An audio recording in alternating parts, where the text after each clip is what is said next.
covering the Microsoft trial in 99 and 2000. And you would come out here, and Bill Gates and Ballmer and these folks, they honestly believed they were doing God's work.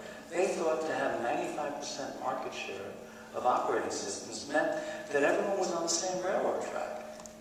You know, it was universal. It was really doing good. And how could the government come along and think that we're trying to harm the public, we're helping the public? Well, Google feels the same way. And by the way, the difference between the two, and I think there is a difference between Microsoft and Google. Microsoft, I came to think, were cold businessmen. They really wanted to harm Netscape.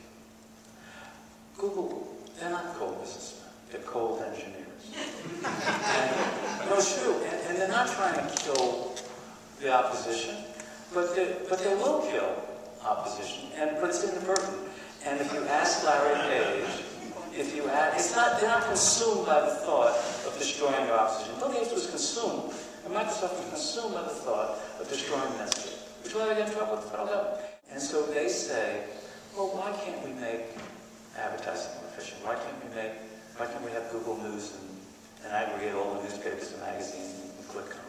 Why can't we have free telephone calls on the internet? You know, why can't we digitize all the books that we've done? And when you digitize all the books, do you think that maybe there's a copyright issue? We should talk to the publishers and authors, you know? No, but again, engineers, they don't know the world. Yeah. But nevertheless, they're asking the why question, and that's really fundamental to who they are. And with Google, what they do is they sit there, they're equally, as Bill Gates was, outraged the government could be questioning their intention. And they're saying, you know, yes, we have 65% market share of search, but unlike Microsoft, which controlled your operating system of your PCs, we don't control anything. You're one click away from abandoning us, which you're free to do. And there's some truth to that, by the way.